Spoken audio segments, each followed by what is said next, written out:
सत्ता के गलियारे में आपका स्वागत है। मैं हूं प्रसून। हमारे साथ हैं 20 सालों से कांग्रेस विधानमंडल के नेता यूपी में प्रमोद तिवारी जी। आपका बहुत बहुत स्वागत है हमारे कार्यक्रम में। बहुत बहुत धन्यवाद। राहुल गांधी की पद यात्रा को आपने गांधी जी की दांडी यात्रा से तुलना की, क्या साम्यता दिखाई देती है आपको? दोनों के उद्देश्यों में मुझे साम्यता दिखाई पड़ती है। गांधी जी ने तब यात्रा की थी जब देश गुलाम था, किसान परेशान था, आम आदमी परेशान था। आज गांधी जी के ही आज़ाद भारत में लगभग वैसी ही समस्याएं प्रदेश सरकार ने पैदा कर दी हैं जो उस समय अंग्रेज़ों की सरकार ने किया था।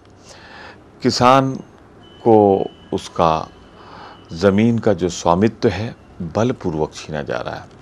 जो कानूनी प्राविधान है ज़मीन अधिग्रहण करने के, उनका अनुपालन नहीं किया जा रहा है। उच्च न्यायालय, सर्वोच्च न्यायालय बार बार ये चेतावनी दे रहे हैं प्रदेश सरकार को कि कानून का पालन नहीं हो रहा है और उनके द्वारा अधिग्रहित की गई ज़मीन को वो लगातार उस आदेश को रद्द कर रहे हैं। पर मैं सिर्फ इस सरकार की बात नहीं करता, इसके पहले जब समाजवादी पार्टी की सरकार थी उसमें भी यही हुआ। तो कुल मिलाकर ऐसे समय में किसानों की समस्याओं को समाचार पत्रों के माध्यम से पढ़ने की जगह, कुछ चुनिंदा लोगों के आने की जगह, राहुल जी ने बिल्कुल गांधी जी का रवैया अपनाया और वो बिना किसी तामझाम के, ये बहुत बड़ी बात है कि उन्होंने अपने साथ प्रदेश के हम जैसे नेताओं को भी नहीं लिया, प्रदेश अध्यक्ष को भी नहीं लिया, दिग्विजय सिंह जी को भी नहीं लिया और खुद निकल पड़े। 4 दिन की इस यात्रा में वो वहीं रुके, वहीं उन लोगों के बीच में खाया पिया और जैसी बातें उभर के सामने आई, जिनसे बात की उन्होंने किसान की सही समस्या जानने की कोशिश की और उसकी सही अपेक्षा क्या है वो जानने की कोशिश की। और इसीलिए मैंने इसकी तुलना दांडी मार्च से की थी। दांडी मार्च भी किसानों का, भारतवासियों का अधिकार दिलाने के लिए संघर्ष था और राहुल गांधी के नेतृत्व में ये यात्रा भी किसानों को उसका हक दिलाने के लिए।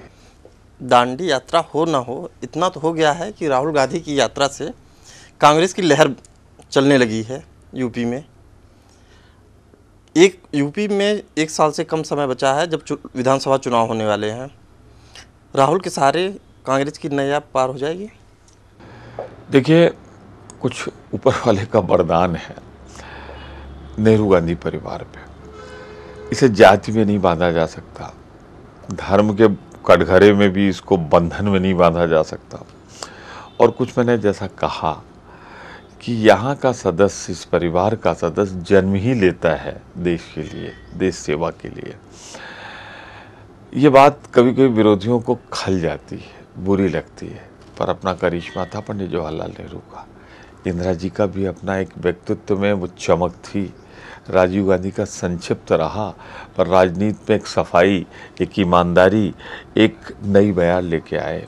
सोनिया जी ने त्याग का अपना एक इतिहास प्रस्तुत किया और राहुल गांधी ने जिस तरह, मैं तो समझता हूँ कि कोई उनकी जगह दूसरा होता सीधे सत्ता में बैठ जाते। पर राहुल जी आज जिस पद के लिए इच्छा व्यक्त कर दें या हम लोगों की इच्छा मान लें तो वो मिल जाएगा उनको। तो पद ठुकरा के एक आदमी अगर 4 दिनों तक किसानों के बीच में भटक रहा है, ये 4 दिन तो लगातार हो गया, कितनी रातें उन्होंने गुजारी हैं दलितों के यहाँ कमजोर। मतलब आपको भरोसा है कि नैया पार होगी कांग्रेस की, राहुल जी? कांग्रेस की नाव पार होना हो, कांग्रेस की नाव तो जरूर पार हो जाएगी, इसके साथ साथ प्रदेश की नाव पार हो जाएगी, क्योंकि कांग्रेस के आते प्रदेश में विकास, तरक्की, भाईचारा, कौमी एकता का एक नए युग का सूत्रपात होगा जो 21 साल से नहीं है। तो राहुल गांधी का उत्तर प्रदेश में आना, कांग्रेस का बहुमत मिलना सिर्फ कांग्रेस के लिए फायदेमंद नहीं होगा, बल्कि उत्तर प्रदेश के आम आवाम और भविष्य के लिए फायदेमंद होगा। आप यूपी कांग्रेस के कद्दावर नेता हैं, 7-8 बार लगातार चुनाव जीते, ये अपने आप में विश्व रिकॉर्ड कायम हुआ इससे। लेकिन कांग्रेस की वो लहर नहीं दिखाई दी कुछ महीनों पहले, अब माना जा सकता है कि वो लहर चलने लगी है। लेकिन वाराणसी अधिवेशन भी हुआ था, उसमें सभी नेताओं को कहा गया था होटल और बोतल से दूर रहिएगा। बोतल का तो पता नहीं, होटल से कोई नेता दूर नहीं रहा। देखिए, कुछ थोड़ी गलतफहमियां हो सकती हैं, मैं इसे बहुत स्पष्ट कर देना चाहता हूं। पहली बात तो मैं अपने आप को कद्दावर नेता मानते नहीं। मैं कांग्रेस का साधारण कार्यकर्ता हूं और मैं आभारी हूं अपने निर्वाचन क्षेत्र रामपुर खास का कि मैं चुनाव में जा भी नहीं पाता, पर लगातार 8 बार अगर उन्होंने जिताया है तो मैं उनके प्रति कृतज्ञता अर्पित करता हूं। और रामपुर खास से चुनाव जीतने के पीछे बहुत बड़ा लक्ष्य है कि उस पर साया रहता है अमेठी और रायबरेली का, जहाँ हमारे दोनों नेता चुनाव लड़ते हैं। जहाँ तक बोतल और होटल की बात है, मुझे तो होटल के बारे में जानकारी भी नहीं है कि होटल में रुकने से मना किया गया था। अब पूरे प्रदेश से लोग इकट्ठा होंगे तो कहीं ना कहीं आसरा, कहीं ना कहीं तो लोग रुकेंगे ही।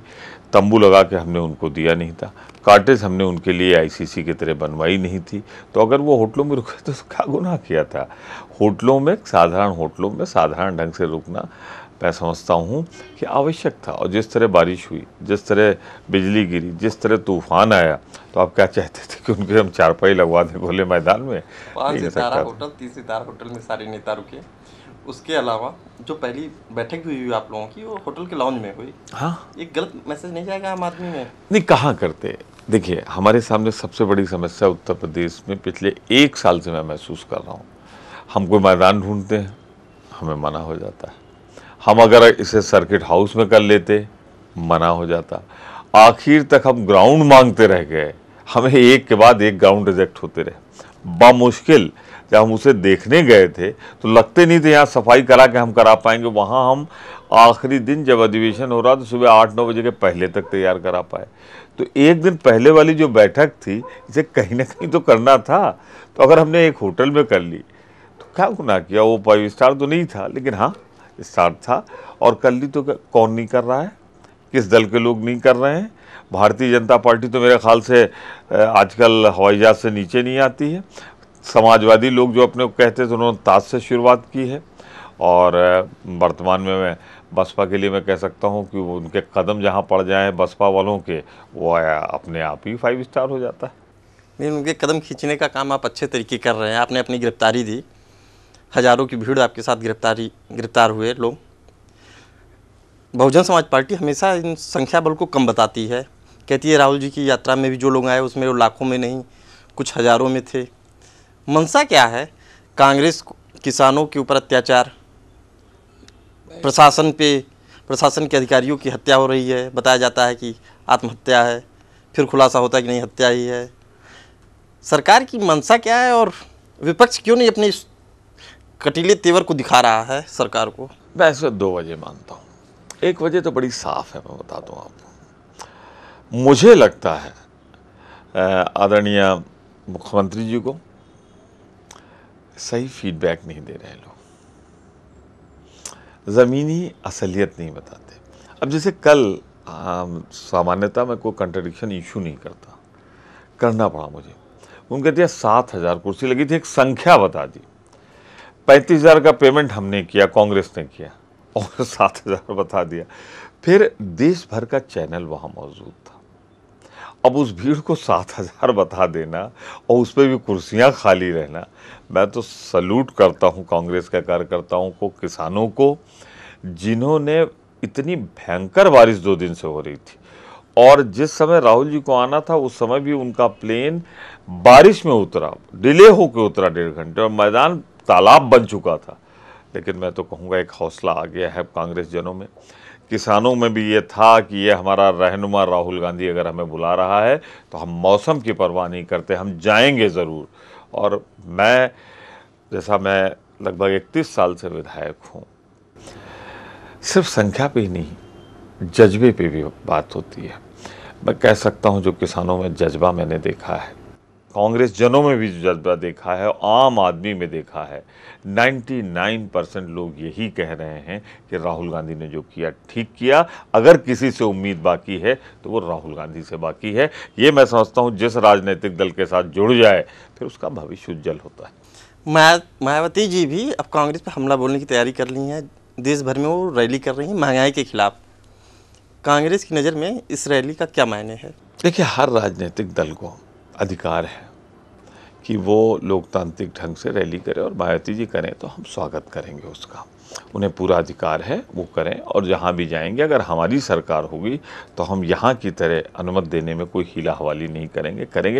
लेकिन एक बात मैं कहना चाहता हूँ कि ईमानदारी से एक चीज़ वो भी समझें, कहीं ना कहीं महंगाई में वो जिम्मेदार है, प्रदेश सरकार जिम्मेदार है। महंगाई दो तरह की, एक में प्रदेश सरकार और दूसरे में केंद्रीय सरकार की बाध्यताएं।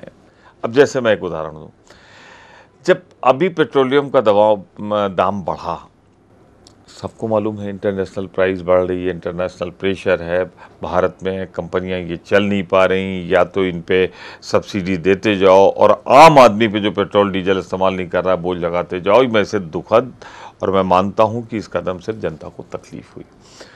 जनता की तकलीफ को कम करने के लिए कांग्रेस ने कहा कि हमारे जो केंद्र शासित राज्य है, हमारे जो केंद्र शासित राज्य का मतलब मेरा, अगर यहाँ कांग्रेस की सरकार वहाँ, तो कुछ कम कर दें। मुझे खुशी है कि लगभग सब कांग्रेस शासित प्रदेश के राज्यों ने अपना टैक्स घटाया, वैट घटाया और जनता को चाहे थोड़ी चाहे ज़्यादा राहत दी। लेकिन उत्तर प्रदेश जहाँ सबसे ज़्यादा टैक्स है वो महंगाई कम करने के लिए अपना टैक्स घटाने को तैयार नहीं। अगर देश में जाएंगी तो मैं समझता हूँ जनता इतनी समझदार है, कहेगी पहले तुम अपने यहाँ घटाओ फिर आओ। फिर दूसरा, महंगाई जो है ये उत्तर प्रदेश में पूरी तरीके से जिस तरह डिस्ट्रीब्यूशन सिस्टम, सार्वजनिक वितरण प्रणाली फेल हुई है, ब्लैक मार्केटिंग खाद की हो रही है, ब्लैक मार्केटिंग बीजों की हो रही है, ब्लैक मार्केटिंग डीजल की हो रही है, मिट्टी के तेल की हो रही है, यह है महंगाई की वजह। और महंगाई की वजह यह भी है कि सब्जी, टमाटर, आलू, भिंडी का दाम अगर बढ़ेगा तो केंद्र सरकार क्या कर ले? अरे आप कम करो।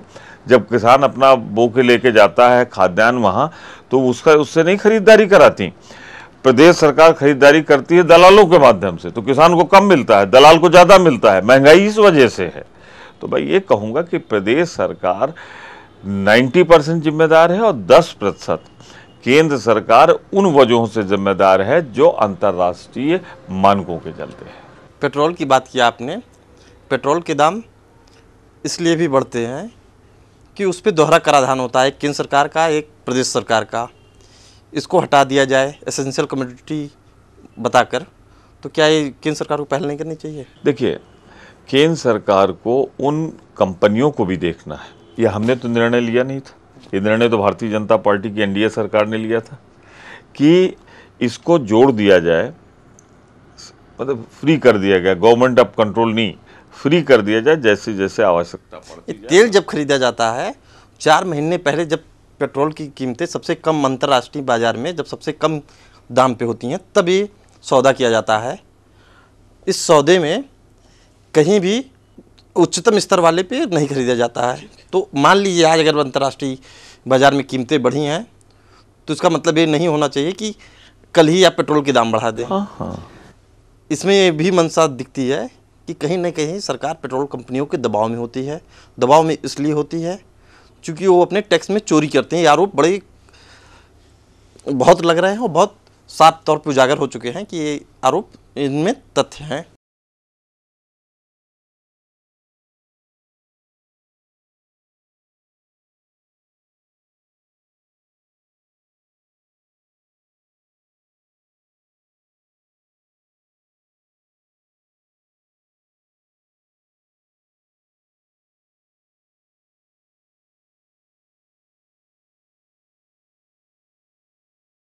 मैं आपको एक चीज़ बता दूं, मिट्टी के तेल के कारण सबसे ज़्यादा लॉस हो रहा है। और मिट्टी के तेल, या जिसको केरोसिन ऑयल बोलते हैं, वो बांग्लादेश, पाकिस्तान और भूटान में अवैध रूप से जाता है। आंकड़े यहाँ तक बताते हैं कि 70% तेल जो सब्सिडी दी जा रही है नेपाल में जाता है, भूटान में जाता है और बांग्लादेश में। और ये सब केंद्र सरकार की नज़रों के सामने हो रहा है। देखिए, मैं मानता हूँ कि अगर कहीं ऐसा हो रहा है, मैं नहीं जानता, आप कह रहे हैं तो मैं आपकी बात का खंडन भी नहीं करता, लेकिन ये जो आंकड़ा आप बता रहे हैं कि इतना जाता है, इससे मैं सहमत नहीं हूँ। फिर भी मैं कहता हूँ कि अगर थोड़ा बहुत भी जाता है तो उसे रोकना चाहिए। पर मैं जो बात कह रहा था वो अलग कह रहा था कि आज भी दाम बढ़ाने के बाद भी अगर घाटा है तो फिर कहीं ना कहीं सरकार पे दबाव। सरकार कोई चीज़ नहीं होती, सरकार तो ट्रस्टी है। जनता पे बोझ जाना है तो जनता के बोझ को कम करने के लिए उन पे दे दो जो इस्तेमाल कर रहे हैं, जो नहीं इस्तेमाल कर रहे हैं उन पर बोझ क्यों दो? यही नियत होती है। कंपनियां हाथ खड़ा कर रही हैं कि हम नहीं चला पा रहे हैं। मैं मान सकता हूं कि उनमें अगर कहीं फिजूल खर्ची है, कहीं अक्षमता